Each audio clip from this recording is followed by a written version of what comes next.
അൽഹംദുലില്ലാഹി റബ്ബിൽ ആലമീൻ വസ്സലാത്തു വസ്സലാമു അലാ റസൂലിഹിൽ അമീൻ വഅലാ ആലിഹി വസഹ്ബിഹി അജ്മഈൻ വഅലാ മനിത്തബഅഹും ബിഇഹ്സാനിൻ ഇലാ യൗമിദ്ദീൻ. അഊദു ബില്ലാഹി മിനശ് ശൈത്വാനിർ റജീം. ബിസ്മില്ലാഹിർ റഹ്മാനിർ റഹീം. യാ അയ്യുഹല്ലദീന ആമനുത്തഖുല്ലാഹ ഹഖ്ക തുഖാതിഹി വലാ തമൂതുന്ന ഇല്ലാ വഅൻതും മുസ്ലിമൂൻ. ബഹുമാന്യരായ സത്യവിശ്വാസികളെ, സത്യവിശ്വാസിനികളെ, സഹോദരിമാരെ, സഹോദരന്മാരെ, പരിശുദ്ധ റമദാനിലെ നല്ല നാളുകളിൽ കൂടി നാം നീങ്ങിക്കൊണ്ടിരിക്കുകയാണ്. ലാ ഇലാഹ ഇല്ലല്ലാഹ് എന്ന വേറിട്ട ഒരു വിശ്വാസത്തിൻ്റെ വക്താക്കളാണ് നമ്മൾ എന്ന് നാം മറന്നു പോകരുത്. ഈ ലോകത്ത് കോടാനുകോടി മനുഷ്യന്മാരുണ്ട്. പല സംസ്കാരങ്ങളും പല രീതികളും ആചാരങ്ങളും വെച്ച് പുലർത്തുന്നവരുണ്ട്. അവരുടെ ഭക്ഷണവും നമ്മുടെ ഭക്ഷണവും ഒന്ന് തന്നെയാണ്. അവരുടെ ജീവിത വ്യവഹാര മേഖലകളും നമ്മുടെ മേഖലകളും ഒന്ന് തന്നെയാണ്. അവരുടെ വേഷവും രൂപവും ഭാവവും ശരീരഘടനയും നമ്മുടേതും ഒന്ന് തന്നെയാണ്. പക്ഷേ മറ്റുള്ളവരിൽ നിന്ന് നമ്മളെ വേർതിരിക്കുന്നത് ലാ ഇലാഹ ഇല്ലല്ലാഹ് എന്ന വിശ്വാസമായിരിക്കണം. അതൊരു കേവലം മനസ്സിൻ്റെ ഉള്ളിലുള്ള വിചാരമോ അല്ലെങ്കിൽ ഒരു തത്വമോ മാത്രമായിട്ടല്ല, അത് നമ്മുടെ ജീവിതത്തിൽ, നമ്മുടെ സംസ്കാരത്തിൽ, നമ്മുടെ ഇടപാടുകളിൽ, നമ്മുടെ ബന്ധങ്ങളിൽ, നമ്മുടെ ധാരണകളിൽ ആ ലാ ഇലാഹ ഇല്ലല്ലാഹ് കൃത്യമായി നമ്മളെ സ്വാധീനിക്കണം. അതുകൊണ്ടായിരിക്കണം ഇസ്ലാം കാര്യങ്ങളിൽ 5 കാര്യങ്ങളെന്ന് പറഞ്ഞ കൂട്ടത്തിൽ ആദ്യത്തേത് അഷ്ഹദു അല്ലാ ഇലാഹ ഇല്ലല്ലാഹ്. വെറും ലാ ഇലാഹ ഇല്ലല്ലാഹയുടെ മുമ്പ് ഒരു ഷഹാദത്തുണ്ട്. അഷ്ഹദു, ഞാനിതാ സാക്ഷ്യം വഹിക്കുന്നു, അല്ലാഹുവല്ലാതെ ആരാധനക്കർഹനായി, യഥാർത്ഥ ആരാധ്യനായി മറ്റാരുമില്ല എന്ന് ഞാൻ സാക്ഷ്യം വഹിക്കുന്നു എന്ന ഷഹാദത്ത് നമ്മുടെ ജീവിതത്തിൽ ഏത് ജീവിത വ്യവഹാര മേഖലകളിൽ നമ്മൾ ഇടപെടുമ്പോഴും ആ ഒരു സത്യസാക്ഷ്യത്തിൻ്റെ പ്രകടന സ്വഭാവം, സത്യസാക്ഷ്യത്തിൻ്റെ അടയാളങ്ങൾ അത് നമ്മുടെ കൈകാര്യങ്ങളിലും നമ്മുടെ ബന്ധങ്ങളിലും ആരോടാണെങ്കിലും നമ്മുടെ ജീവിതത്തിലൊക്കെ മുഴുക്കെ നമ്മളത് പ്രകടിപ്പിക്കണം. നിങ്ങൾ നോക്കൂ, എന്താണ് ലാ ഇലാഹ ഇല്ലല്ലാഹ്? ആദ്യമായൊരു നിരാകരണ പദമാണ് ലാ. ഇല്ല, ഇല്ല, ഇല്ല എന്നാണ് ആദ്യമായി നമ്മൾ പറയുന്നത്. ലാ ഇലാഹ ഇല്ലല്ലാഹ്, അള്ളയല്ലാത്ത മറ്റൊരാരാധ്യനുമില്ല. അതിലൊരു വലിയ ആശയം അടങ്ങിയിട്ടുണ്ട്. മനുഷ്യ സമൂഹത്തിൽ ധാരാളം പ്രവാചകന്മാർ വന്നിട്ടുണ്ടെങ്കിലും പ്രവാചകന്മാരുടെ ഉത്ബോധനങ്ങൾ കേട്ട വളരെ തുച്ഛം പേർ മാത്രമേ ലോകത്തുണ്ടായിട്ടുള്ളൂ. വിശ്വാസികളായിട്ടുള്ള ആളുകൾ, അള്ളാഹുവിനെ കൃത്യമായി മനസ്സിലാക്കിയിട്ടുള്ള ആളുകൾ. നേരെ മറിച്ച് ഭൂരിപക്ഷം പേരും മനുഷ്യന്മാർ ഓരോ പ്രവാചകന്മാരുടെ കാലത്തും ആ സന്ദേശങ്ങൾക്ക്, ദൈവീകമായ അള്ളാഹുവിൻ്റെ യഥാർത്ഥ സന്ദേശങ്ങൾക്ക്, പരലോകത്തെപ്പറ്റിയുള്ള ബോധത്തിന് വിപരീതമായി മാനവികത ഉൾക്കൊള്ളാതെ കേവലം ഒരു മൃഗമായി, മൃഗീയ സംസ്കാരമായി ജീവിക്കുകയാണ് ചെയ്തത്. അതുമൂലം ജീവിതത്തിൽ പല വിശ്വാസങ്ങളെയും അവർ ആവാഹിച്ചെടുത്തു. അന്ധമായ തെറ്റായ വിശ്വാസങ്ങൾ, തെറ്റായ ആചാരങ്ങൾ, തെറ്റായ ജീവിത രീതികൾ, ഇതിനെയെല്ലാം നിരാകരിച്ചുകൊണ്ട് ലാ, ഈ കാണുന്നത്, ഈ കേൾക്കുന്നത്, ഇവിടെ പരമ്പരാഗതമായി വന്നത്, സ്വീകരിക്കപ്പെടുന്നത്, ജനങ്ങൾക്ക് തോന്നുന്നത്, ജനങ്ങൾ ഇങ്ങനെ ചെയ്യണമെന്ന് നിർബന്ധിക്കുന്നത്, ഇതൊന്നുമല്ല, അല്ലാഹുവല്ലാതെ ആരാധനക്കർഹനായി മറ്റാരുമില്ല, എന്നിട്ട് എല്ലാം നിരാകരിച്ചുകൊണ്ട് ആരാധിക്കപ്പെടേണ്ട ഒരു ദൈവത്തെ, അല്ലാഹു എന്ന ആ മഹാശക്തിയെ ഇവിടെ സ്ഥാപിച്ചെടുക്കുകയാണ് ലാ ഇലാഹ ഇല്ലല്ലാഹയിൽ കൂടി. ആരാണ് അല്ലാഹു? ആ അല്ലാഹുവിനെ നമുക്ക് കണ്ടെത്താൻ കഴിയില്ല. ലാ തുദ്രിക്കുഹുൽ അബ്സാർ വഹുവ യുദ്രിക്കുൽ അബ്സാർ. നമ്മളെ കാണുന്ന, എന്നാൽ നമുക്കങ്ങോട്ട് കാണാൻ കഴിയാത്ത ആ അദൃശ്യനായ അല്ലാഹു, അതാരാണ്? എന്താണ് അവൻ്റെ സ്വഭാവം? എങ്ങനെയാണ് അല്ലാഹുവിൽ നമ്മൾ വിശ്വസിക്കേണ്ടത്?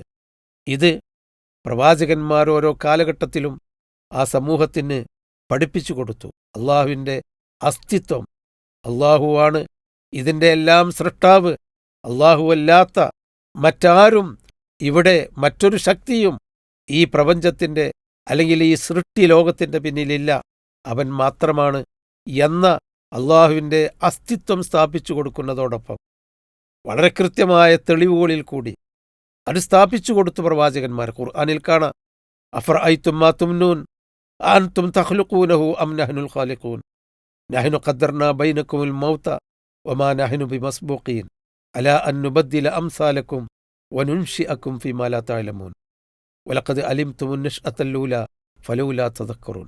അള്ളാഹുവിൻ്റെ ആ റുബൂബിയത്ത്, സൃഷ്ടിപ്പ്, നിങ്ങൾ ശ്രവിക്കുന്ന ഇന്ദ്രിയ ബീജം, അതിനെപ്പറ്റി ഖുർആൻ മറ്റു പല സ്ഥലങ്ങളിലും പറയുന്നുണ്ട്. മണ്ണിൽ നിന്നുണ്ടായി അത് മനുഷ്യ ശരീരത്തിലെത്തി, മനുഷ്യ ശരീരത്തിലെ ഒരു ഇന്ദ്രിയത്തിൻ്റെ ചെറിയ ഒരു ബീജം അത് ഗർഭാശയത്തിൽ അത് ഒരു രക്തപിണ്ഡമായി മാറി, അത് പിന്നീട് മാംസപിണ്ഡമായി മാറി, ചവച്ചരക്കപ്പെട്ട ഒരവസ്ഥയിൽ 3 ഇരുട്ടുകൾക്കുള്ളിൽ മാതാവിൻ്റെ വയറിൻ്റെ 3 മറകൾക്കുള്ളിൽ അതിനെ അള്ളാഹു സൂക്ഷിച്ചു വെച്ചു. എന്നിട്ട് അത് കുഞ്ഞായി മാറി, അത് ജനിച്ചു. ആ കുഞ്ഞിന് പിന്നെ കൈയും കാലും കണ്ണും കാതും ഹൃദയവും ചിന്താശക്തിയുമുണ്ടായി മനുഷ്യനാക്കി മാറ്റി. അതിനെപ്പറ്റിയാണ് അള്ളാഹ് പറയുന്നത്, അഫറഅയ്തും മാ തുംനൂൻ അഅൻതും തഖ്ലുഖൂനഹു അം നഹ്നുൽ ഖാലിഖൂൻ. നിങ്ങൾ ശ്രവിക്കുന്ന ആ ഇന്ദ്രിയ ബീജം നിങ്ങളാണോ അത് സൃഷ്ടിച്ചത്, അതാ നാം ആണോ? നഹ്നു ഖദ്ദർനാ ബൈനകുമുൽ മൗത്ത് വമാ നഹ്നു ബിമസ്ബൂഖീൻ. ഇനി ആ ഇന്ദ്രിയ ബീജത്താൽ സൃഷ്ടിക്കപ്പെട്ട മനുഷ്യൻ മരിച്ചുപോകും. ഞാൻ ഇന്ന് മരിക്കണം, ഇന്ന ദിവസം മരിക്കണമെന്ന് പ്ലാൻ ചെയ്യാൻ നമുക്കാവുമോ? ഇന്ന ദിവസം ജനിക്കണമെന്ന് പ്ലാൻ ചെയ്യാൻ നമുക്കാവുമോ? ഒന്നും കഴിയില്ലല്ലോ. അപ്പം മനുഷ്യന്റെ സൃഷ്ടിപ്പിന്റെ തുടക്കം അള്ളാഹുവിനെ നിഷേധിക്കുന്ന, ഇതിൻ്റെ ഒരു സൃഷ്ടാവില്ല എന്ന് നിഷേധിക്കുന്നവന് പോലും മറുപടി പറയാൻ കഴിയാത്ത വിധത്തിൽ സൃഷ്ടിപ്പിന്റെ തുടക്കത്തെപ്പറ്റി അള്ളാഹു നമ്മോട് ചോദിക്കുന്നു, നിങ്ങളാണോ ഞാനാണോ ഇതൊക്കെ സൃഷ്ടിച്ചുണ്ടാക്കുന്നത്? മനുഷ്യൻ എന്ത് മറുപടി പറയും? അഫറഅയ്തും മാ തഹ്റുസൂൻ അഅൻതും തസ്റഊനഹു അം നഹ്നു സാരിഊൻ ലൗ നശാഉ ലജഅൽനാഹു ഹുതാമൻ ഫളൽതും തഫക്കഹൂൻ ഇന്നാ ലമുഗ്റമൂന ബൽ നഹ്നു മഹ്റൂമൂൻ. വിത്തെറിഞ്ഞ് പാടത്ത് വിത്തെറിഞ്ഞ് വന്ന് എന്നിട്ട് വീട്ടിലിരുന്ന് പിന്നീട് വിത്ത് മുളച്ചു വലുതായി കായും പൂവുമാവുമ്പോൾ അത് പറിച്ചെടുക്കാൻ പോകുന്ന നിങ്ങൾ, അള്ളാഹു എങ്ങാനും ആ കായും പൂവുമായ ആ കൃഷിയെ നശിപ്പിച്ചാൽ നിങ്ങൾക്കെന്തു ചെയ്യാൻ കഴിയും? ആ വിത്തെറിഞ്ഞിട്ട് അതിനെ വിത്തിൽ നിന്ന് മുളകളുണ്ടാക്കി, കൂമ്പുകളുണ്ടാക്കി, ഇലകളും ചെടികളുമാക്കി കായ്ക്കനികളാക്കി മാറ്റിയവൻ നിങ്ങളാണോ ഞാനാണോ? അഥവാ നിങ്ങൾക്ക് കഴിയുമോ ഈ വിത്തിനെ നിങ്ങളെ കൃഷിഭൂമിയാക്കി മാറ്റാൻ, കൃഷിയിടങ്ങളായി വലിയ കൃഷികളായി മാറ്റാൻ? അത് ഞാനാണ്. അഫറഅയ്തുമുൽ മാ അല്ലദീ തശ്റബൂൻ അഅൻതും അൻസൽതുമൂഹു മിനൽ മുസ്ൻ അം നഹ്നുൽ മുൻസിലൂൻ. നിങ്ങളുടെ കുടിവെള്ളം നിങ്ങൾക്കുണ്ടാക്കാൻ കഴിയുമോ? കുടിവെള്ളത്തിൻ്റെ തന്മാത്രകളെ വിവകലനം ചെയ്തെടുക്കാൻ നമുക്ക് സാധിക്കും, പറഞ്ഞു കൊടുക്കാൻ സാധിക്കും. പക്ഷേ ആ വെള്ളം മുകളിൽ നിന്ന് ഇറക്കിക്കൊടുത്തത് നിങ്ങളാണോ ഞാനാണോ? നിങ്ങൾ ഉദ്ദേശിക്കുമ്പോൾ വെള്ളം നിങ്ങൾക്ക് മഴയായി പെയ്യുന്നുണ്ടോ? നിങ്ങൾ നിൽക്കണമെന്ന് ആവശ്യപ്പെടുമ്പോൾ അത് മാറുന്നുണ്ടോ? ഒന്നുമില്ലല്ലോ. അഫറഅയ്തുമുൻ നാറല്ലതീ തൂറൂൻ. നിങ്ങൾ കത്തിക്കുന്ന തീ ആര് സൃഷ്ടിച്ചു? അതിനെ നിങ്ങൾക്കതിനെ സൃഷ്ടിക്കാൻ കഴിയുമോ? ഇങ്ങനെയൊക്കെ അള്ളാഹു ചോദിക്കുന്നത് അള്ളാഹുവിൻ്റെ അസ്തിത്വം. അള്ളാഹുവാണ് ഈ ലോകത്തെ സൃഷ്ടിച്ചത്. അള്ളാഹു ഇതിൻ്റെ പിന്നിലൊരു സൃഷ്ടാവുണ്ട്. അവൻ സൃഷ്ടിച്ച് വളർത്തിക്കൊണ്ടുവരികയാണ്. ചിലപ്പോൾ അവൻ നശിപ്പിക്കും, ചിലപ്പോൾ അവൻ വളർത്തും, ചിലപ്പോൾ അവൻ പിൻവലിക്കും, ചിലപ്പോൾ അവൻ നൽകും. ഇതെല്ലാം ഇതിൻ്റെ ഉടമ അള്ളാഹു മാത്രമാണ്.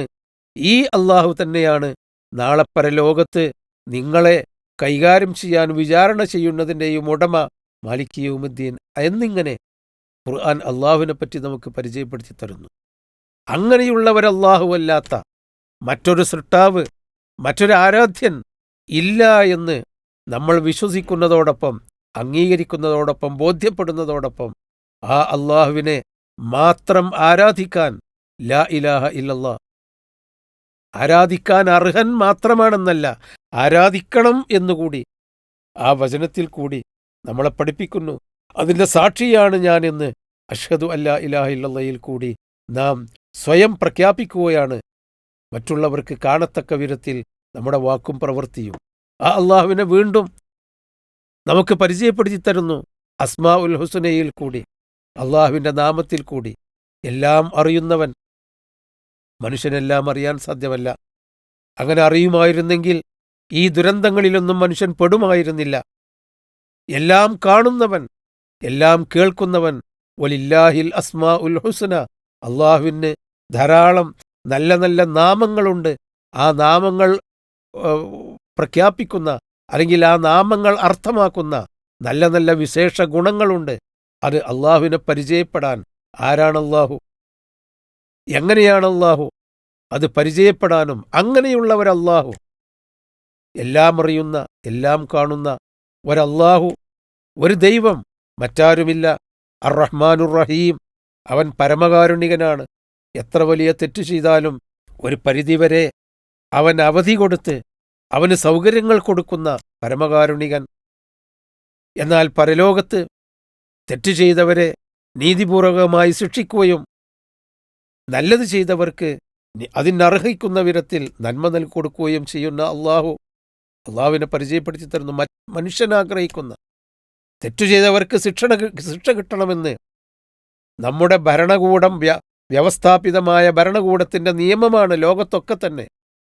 ആ ശിക്ഷ പ്രഖ്യാപിച്ച, നീതി പ്രഖ്യാപിച്ച പരമകാരുണികനും കരുണാനിധിയുമായ അള്ളാഹു.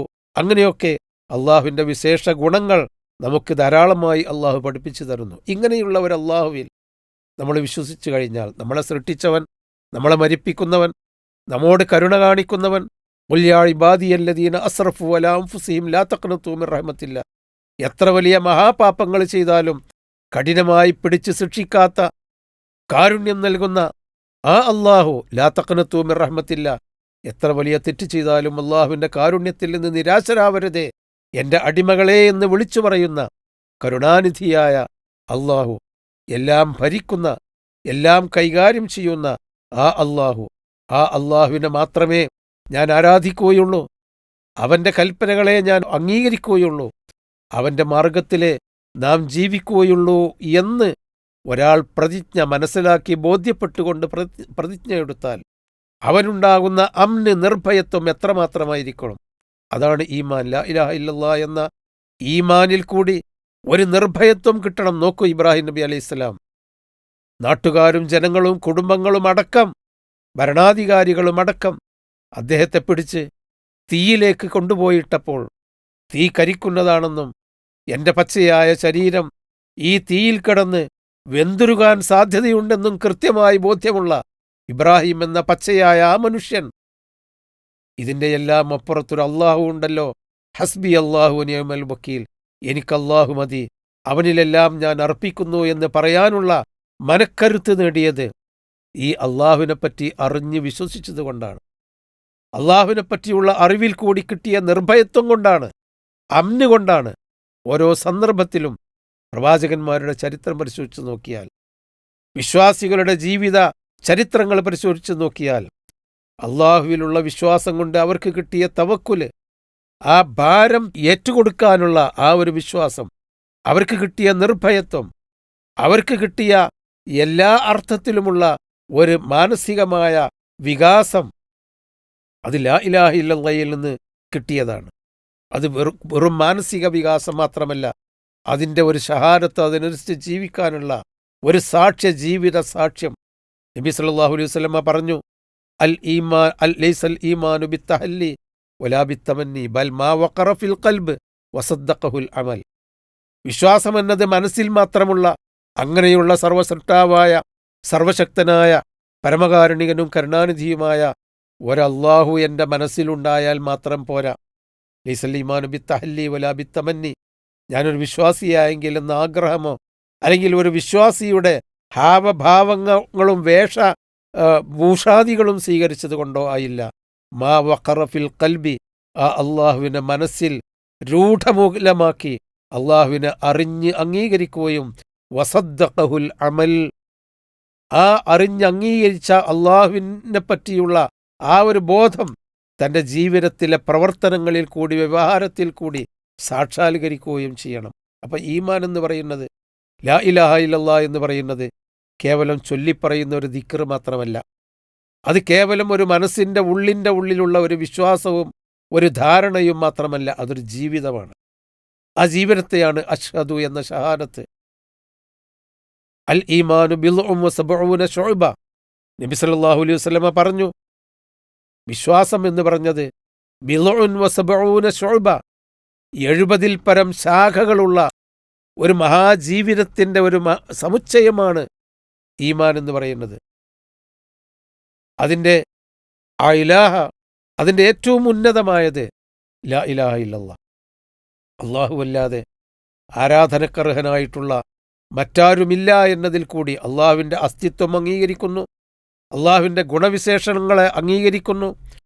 അതുകൊണ്ട് അവന് മാത്രമേ ആരാധിക്കാൻ, കുമ്പിടാൻ, സുജൂദ് ചെയ്യാൻ, പ്രാർത്ഥിക്കാൻ, സഹായം തേടാൻ, ഭരമേൽപ്പിക്കാൻ ആ അള്ളാഹു മാത്രമാണ് അർഹൻ എന്ന് അവൻ സ്വയം പ്രഖ്യാപിക്കുന്നു.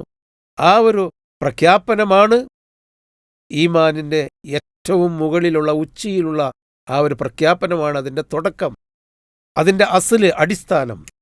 പിന്നെ നബി സല്ലല്ലാഹു അലൈഹി വസല്ലം അവർ അങ്ങനെ ഒന്ന് പ്രഖ്യാപിച്ചു കഴിഞ്ഞാൽ, ആത്മാർത്ഥമായ ലാ ഇലാഹ ഇല്ലല്ലാഹ് ചൊല്ലിക്കഴിഞ്ഞാൽ, അദ്നാഹ ഇമാതത്തുൽ അദാ അനിത്തരീഖ്, താൻ നടന്നു പോകുന്ന വഴിയിൽ നിന്ന് തൻ്റെ പിന്നിൽ നടന്നു വരുന്ന ആളുകൾക്ക് ഉപദ്രവമുണ്ടാകാൻ സാധ്യതയുണ്ടെന്ന് കരുതി ഒരു ഉപദ്രവം, ഒരു കല്ലോ മുള്ളോ അല്ലെങ്കിൽ പറ്റാത്ത, മനുഷ്യന് നടക്കാൻ പറ്റാത്ത എന്തെങ്കിലും കാര്യമുണ്ടെങ്കിൽ അത് ഒഴിവാക്കാൻ വരെ ഒരു വിശ്വാസി മുന്നോട്ട് വരും. ഞാൻ നടന്ന് എൻ്റെ കാലിൽ കുത്താതെ, അല്ലെങ്കിൽ ഞാൻ രക്ഷപ്പെട്ടാൽ പോരാ, എൻ്റെ പിന്നിൽ വരുന്നവരും രക്ഷപ്പെടണമെന്നുള്ള ഒരു മഹത്തായ സംസ്കാരം, ഒരു വലിയ മാനവികതയുടെ അത്യുത്കൃഷ്ടമായ മാനവിക ബോധം, സാംസ്കാരിക ബോധം, അത് ഈമാൻ കൊണ്ട് കിട്ടേണ്ടതാണെന്നാണ്. അങ്ങനെയാണ് നബി സല്ലല്ലാഹു അലൈഹി വസല്ലമ 70-ൽ പരം ശാഖകൾ എന്ന് പറയുന്നത്. അതുകൊണ്ട് വിശ്വാസികളെ, ലാ ഇലാഹ ഇല്ലല്ലാഹ് കേവലം ഒരു മുദ്രാവാക്യമായി വിളിക്കുന്ന, ചില മതചിഹ്നമായി വിളിക്കുന്ന, അലങ്കാരത്തിന് വേണ്ടി എഴുതി വെക്കുന്ന, ഞാനും ലാ ഇലാഹ ഇല്ലല്ലാഹയുടെ ആളാണെന്ന് പറയാൻ വേണ്ടി മാത്രം പറയുന്ന ലാ ഇലാഹ ഇല്ലല്ലാഹയല്ല, മനസ്സിൻ്റെ ഉള്ളിൽ കൃത്യമായി രൂഢമൂലമായ ഈ പ്രപഞ്ചത്തിൻ്റെ എല്ലാം നാഥനായ, ഇനി എനിക്ക് കാണാൻ പോകുന്ന പരലോകത്തിൻ്റെ ഉടമസ്ഥനായ, സർവശക്തനായ, എല്ലാ ഗുണവിശേഷണങ്ങളും ഒത്തിണങ്ങിയ ഏകനായ ആ ഒരു അല്ലാഹുവിനെ മാത്രം, അവനോടേ എനിക്ക് പ്രാർത്ഥിച്ചിട്ട് ഫലമുള്ളൂ. അവനാണ് എൻ്റെ മനസ്സിൽ കാണുന്നവൻ, അവനാണ് എൻ്റെ മനസ്സറിയുന്നവൻ. അതുകൊണ്ട് അവനിൽ ഞാൻ ഭരമേൽപ്പിച്ചിട്ട് കാര്യമുള്ളൂ. അവനിൽ നിന്നല്ലാതെ എനിക്ക് മറ്റൊരാളിൽ നിന്നും സഹായത്തിന് അർഹതയില്ല, കിട്ടുകയില്ല. ആർക്കും എന്നെ സഹായിക്കാൻ സാധ്യമല്ല. ആ അല്ലാഹുവല്ലാതെ ആ അല്ലാഹുവിനോട് മാത്രം പ്രാർത്ഥിച്ചുകൊണ്ട് ആ അല്ലാഹുവിൻ്റെ കൽപ്പനകൾ മാത്രമേ എനിക്ക് സ്വീകരിച്ചിട്ട് നാളെ പരലോകത്ത് രക്ഷപ്പെടുകയുള്ളൂ. മറ്റാരുടെ കൽപ്പനകൾ ഞാൻ അനുസരിച്ചാലും പരലോകത്ത് അവരാരും ഉടമപ്പെടുത്താത്തതുകൊണ്ട്, പരലോകം ഉടമപ്പെടുത്താത്തതുകൊണ്ട് അവിടെ രക്ഷയോ ശിക്ഷയോ നൽകാൻ കഴിയില്ല. അള്ളാഹുവിൻ്റെ ഉടമസ്ഥതയിലുള്ള പരലോകത്ത്, അള്ളാഹുവിൻ്റെ ഉടമസ്ഥതയിലുള്ള രക്ഷയും ശിക്ഷയും അള്ളാഹുവിൻ്റെ കൽപ്പനകൾ സ്വീകരിച്ച് ജീവിച്ചാലേ പറ്റൂ എന്നുള്ള ദൃഢമായ വിശ്വാസത്തിൽ നിന്നുണ്ടാകുന്ന ഒരു ജീവിതമാണ് ലാ ഇലാഹ ഇല്ലല്ലാഹ്. ആ ലാ ഇലാഹ ഇല്ലല്ലാഹ് നമ്മൾ ജീവിതത്തിൽ ഉൾക്കൊള്ളുകയും നമ്മുടെ സഹജീവികളിൽ നിന്ന് വ്യത്യസ്തമായി ജീവിത വ്യവഹാരങ്ങളിൽ കൂടി ലാ ഇലാഹ ഇല്ലല്ലാഹ്ക്ക് സാക്ഷികളായി ജീവിക്കുകയും ചെയ്യാൻ നാം തയ്യാറാകുക. അള്ളാഹു അതിനനുഗ്രഹിക്കുമാറാവട്ടെ. വസല്ലല്ലാഹു വസല്ലമ അലാ ഖൈരി ഖൽഖിഹി മുഹമ്മദിൻ വഅലാ ആലിഹി വസഹ്ബിഹി അജ്മഈൻ വൽഹംദുലില്ലാഹി റബ്ബിൽ ആലമീൻ. പണിക്കൂലിയില്ലാതെ സ്വർണ്ണാഭരണങ്ങൾ സ്വന്തമാക്കുവാൻ സ്കൈ ഗോൾഡൻ ഡയമണ്ട്സ് അവതരിപ്പിക്കുന്നു സ്കൈ സുരക്ഷ ഗോൾഡ് പർച്ചേസ് സ്കീം. മാസത്തവണ 500 രൂപയിൽ തുടങ്ങാവുന്ന ലളിതമായ സ്കീമുകൾ. 12 മാസ കാലാവധി. കാലാവധിക്ക് ശേഷം പണിക്കൂലിയില്ലാതെ ആഭരണങ്ങൾ പർച്ചേസ് ചെയ്യാം. കൂടാതെ സ്വർണ്ണവില വർധനവിൽ നിന്നും പരിരക്ഷ നേടാൻ സ്കൈ ഗോൾഡ് ഒരുക്കുന്നു സ്കൈ സുരക്ഷ സ്കീം. 12 മാസ കാലാവധി. കൃത്യമായി പണമടയ്ക്കുന്നവർക്ക് കാലാവധിക്ക് ശേഷം 7% ബോണസോടുകൂടി സ്വർണ്ണാഭരണങ്ങൾ പർച്ചേസ് ചെയ്യാം. നിങ്ങൾ അടയ്ക്കുന്ന തുകയുടെ മൂല്യത്തിനനുസരിച്ച് സ്വർണം നിങ്ങളുടെ അക്കൗണ്ടിൽ നിക്ഷേപിക്കുന്നു. ഈ സ്കീമുകളിൽ അംഗമാകാൻ ഇന്ന് തന്നെ കോൺടാക്ട് ചെയ്യൂ. Sky gold, elegance of beauty, Perinthalmanna, Nilambur, Ponnani.